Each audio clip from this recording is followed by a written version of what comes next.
give you a small example that I loved and I repeated all the time. And I think this is related. My father has had two brothers, and one day they did business together and there were conflicts, and my father was there and very sad. And in one meeting, I was young, I was maybe 12, I heard him saying, "Live like brothers, but do business like strangers." That's governance. Live like brothers, do business like strangers. This is corporate governance. So these are the little phrases that I heard this very kind man.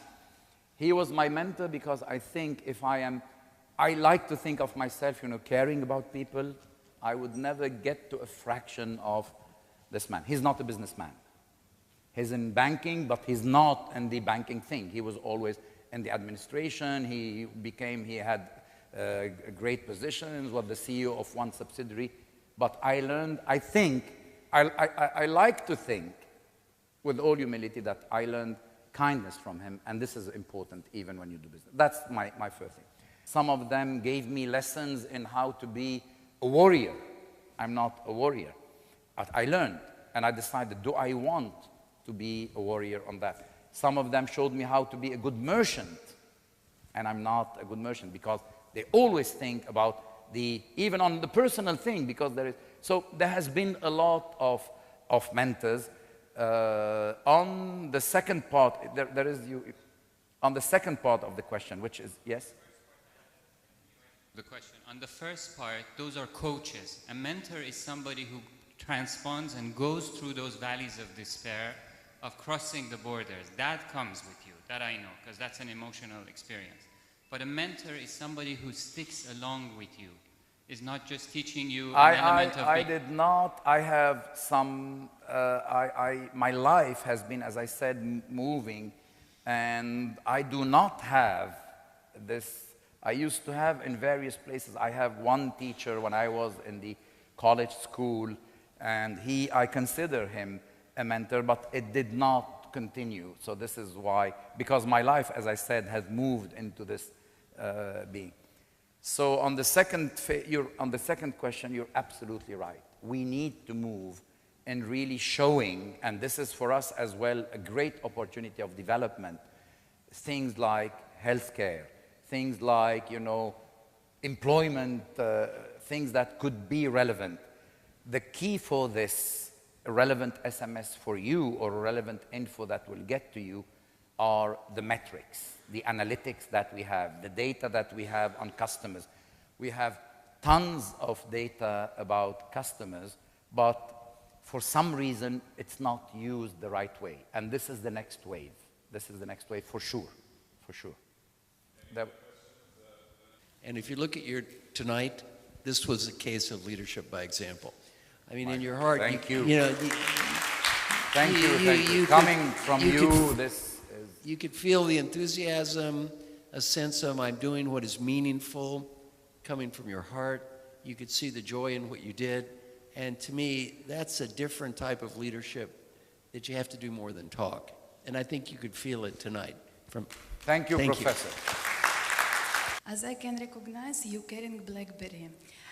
But the company is now opening contract with Nokia, and they're, as I know, they're bringing Nokia product on the market and would like launch it.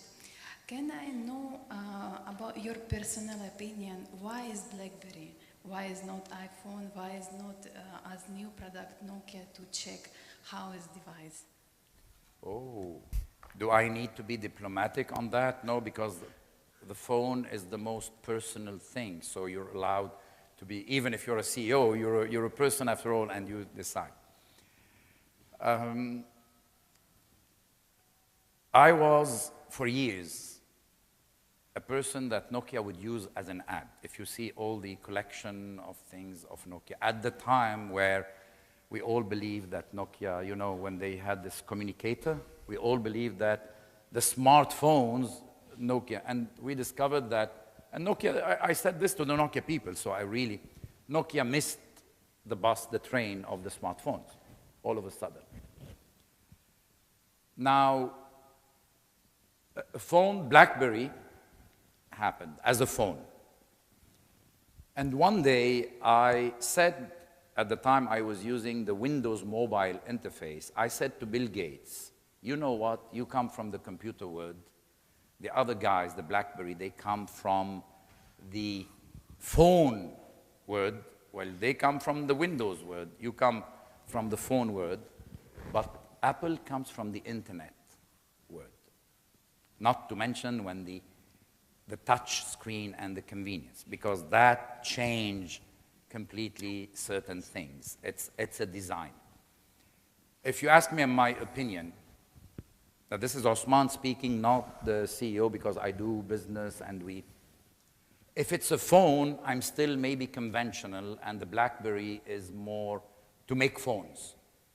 I have an iPhone because when browsing the internet and opening an attachment on a BlackBerry, I find it not nice. So more when I move on the internet-like space, browsing, that's the iPhone.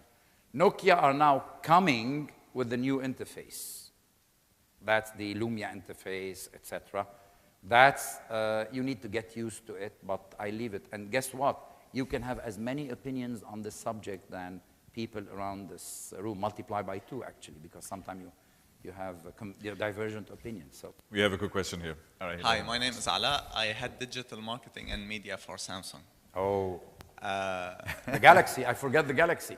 It's so okay. please, It's okay. Please forgive me, please forgive me. I have a Galaxy S3 that was given I'm to glad. me. I have a Galaxy. I'm glad. Somebody tell him, Wallah, I have a Galaxy, I swear. Actually, I'm sure you have. It's a great device. Anyway, I actually asked to have the vision slide here because I wanted to ask you about being stubborn, and yet it's all about people. And you know, because you have worked in France, Egypt, Lebanon, UAE, you are US. US When as I well. was there, I was the president of the company. So you've been through different cultures and different people and mindsets. So my question is, were you always, and this is for my own personal learning, maybe you know the background of the question, were you always stubborn on the vision or you were flexible in applying it? Because it's not about the leadership. Did you influence people? Were you stubborn also with the vision with people who were from a different culture or didn't get it? Or did you, did you pass your adaptability, let's say? I'll give you, when I was working in the online digital content, but this was professional online digital content, I went and negotiated with the Japanese Patent Office. That was in the 90s, early 90s. This is the Ministry of Information and Technology, the MITI in Japan at the time of the glorious. So very senior people, he's heading the with Japan. We signed the deal. And we were in advance on our competitors who were American to get this data. And when we were signing the deal and my boss, the CEO of the company, we went in Tokyo and said, we're happy that and you tell him, you know what, this guy, pointing at me, and this is a very senior person, and I mean, you count, now it's the early 90s, so 24 years back, so I was he said he came, and he just said, these are the reasons why we should be together. I want to convince you that these are the reasons why we should be together. These are the reasons why we should get married. And then there was still a lot of things, but we didn't get there. The American counterpart said, before even seeing if we want to be together, he started to say, in case we divorce, lawyers came, in case we divorce, these are the things that are needed. And he said, but I did not even agree that we're going to get married, and the guy is saying me, in case we divorce, he came with lawyers. That is the culture. And Oriental people, Japanese and Chinese, we deal as well with Chinese, are very keen on this, you know, I would say the positive approach on a common road, a common journey. I was heading this company in the US. I learned that this is different. Coming to Egypt with the kindness of people in Egypt, I fell in love with the country, with the people. I always say, Egypt gave the world the pyramids and gave me my wife. So that is, which is more important. So coming to Egypt, I learned things differently. The UAE is a different beast in that regard. So this is what you say. And yes, I believe you fine-tune your leadership style by understanding. Again, crossing borders. And this is what I meant in the beginning of this. I always try to think, how is he thinking? Why is he saying that? You have given me something to tell my wife when I go home. She always tells me there is a woman behind every successful man. I have to tell her she has to be Egyptian. That's a great story. That's a great story. You will not be a happy man this evening, believe me, if you tell her this. And Mr. Osman, On that happy note, ladies and gentlemen, I do apologize. We'll do it afterwards, but thank you, Osman, for opening your heart to us. Thank you very much for all of you. Let's give him a standing ovation. Thank you. you.